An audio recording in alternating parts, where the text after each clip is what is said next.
Mark Beats. Oh, nandiyan pala kayo. Ayan. Beats. Tingnan, buksan natin ilaw.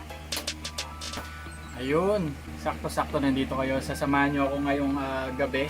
Bubuksan natin yung, meron kasi nagpadala. Bubuksan natin yung padala ng Salute Clothing. Check natin, re-review natin kung ano laman nito. Tapos, dahil nandyan naman na kayo, samahan nyo akong kumain ngayong gabi. Kumain tayo ng ube leche flan ba tawag dito. Hindi ko na alam kung anong tawag dito. Galing to kay Nurse RB. Titikman natin to. Sabi nila solid daw yung lasa. Tayo naman lagi tayong sinasabi natin kung ano yung totoong lasa, tsaka kung ano yung kulang, kung mahal ba or mura. Siyempre, suporta to para sa mga online sellers and mga kaibigan natin. Bilang suporta, bibili tayo ng products nila para tikman natin at sabihin natin kung ano yung totoong lasa nito. So, samahan nyo ako ngayong gabi. Lipat tayo doon sa workstation ko. Yan sa likod. Mag-intro muna ako. This is Jonathan Gatchalian of PC Enthusiast Philippines, YouTube Vloggers Philippines, Vlog Rangers, and this is Super Pinoy. Tara na. Gutom na ako.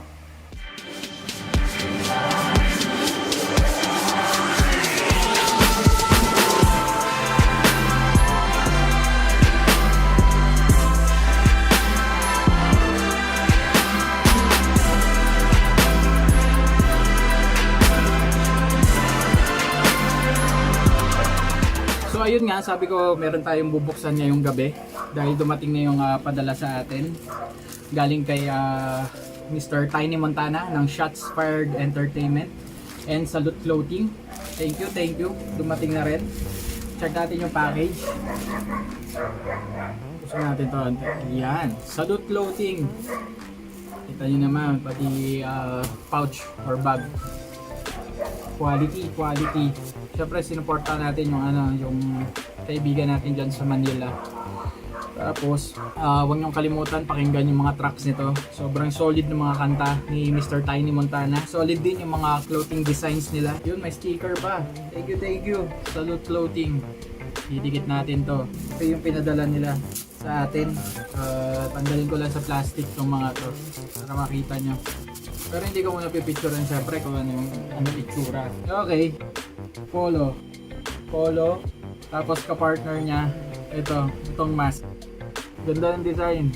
Tapos polo. Thank you Salute Clothing. Pero pa isa, meron din silang color blue na polo. Ito yung yung partner naman nung isa. Color blue rin. Sakto.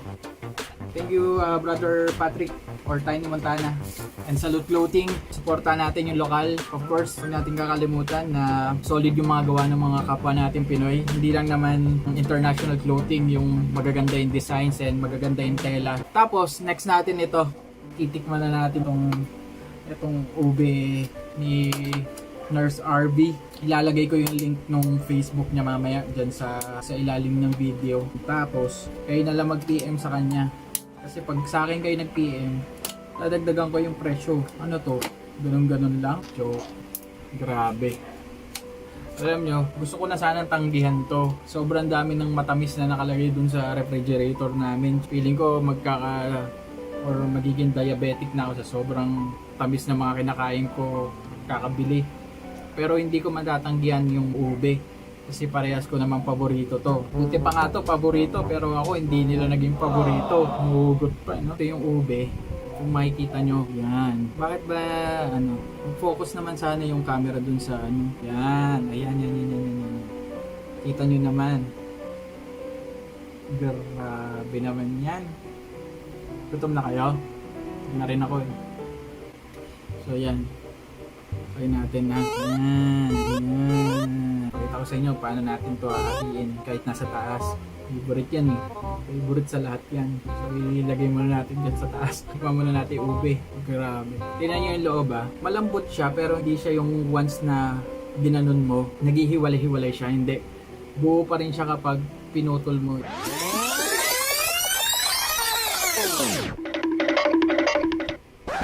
Ano ba pwede ko dito? Itulad sa lasa ng ube. Kalamay ng ube. Alam niyo yung mga ice cream na ube? Ganun yung lasa niya. Hindi siya yung katulad ng iba na fake. I mean, ano lang, food color tapos pinalasa lang siya ng ube. Ito hindi. Ube talaga siya. Masarap. Kilala nyo naman ako pagdating sa pagkain, sasabihin ko talaga pag di masarap to. Ang sarap. Ang sarap oh. Subukan ko kayo. Ang tiyaga naman yung gumawa nito. Kasi actually malaki yung malaki yung ube. 'Di ba? Tapos hindi siya nakakasawa. Parang ikaw, hindi ko lang alam ako. Pero masarap to. Sa tingin ko, sobrang kain ko na ng matamis ngayong gabi. Baka bukas pa ako makatulog nito.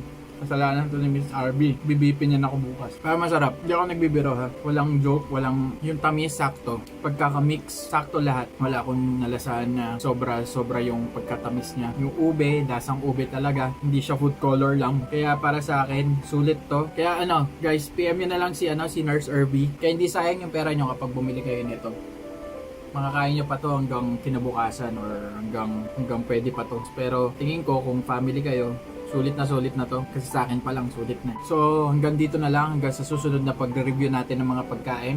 Huwag nyo kalimutan, suportahan yung mga kaibigan natin na nag-online business ngayon dahil panahon ng pandemya, kailangan tayo magtutulungan. Sabi ko nga, hindi naman natin kailangan bilhin lahat. Kung bibili ka man, sabihin mo sa kaibigan mo yung totoo, kung masarap o hindi, kung mahal ba o hindi, kung masyadong malaki yung servings, kung mahal yung lalagyan nila. Sabihin nyo yung totoo, tayong mga kaibigan yung pwede lang magsabi sa kanila or mas magandang nauuna nagsasabi dun sa mga kaibigan natin ng totoo kaysa sa iba palang tao nila makuha yung sagot sa mga tanong nila. Huwag tayo magantay ng free taste palagi kasi unan nila yung pinanggagawa, yung una nilang pinampoproduce ng products nila. As much as possible, bilhin natin yung products nila and supportahan natin ng tama. So hanggang dito na lang. This is Jonathan Gatchalian of PC Enthusiast Philippines YouTube Vloggers, Philippines Vlog Rangers, Olongapo Vloggers. This is Super Pinoy. Hanggang sa susunod.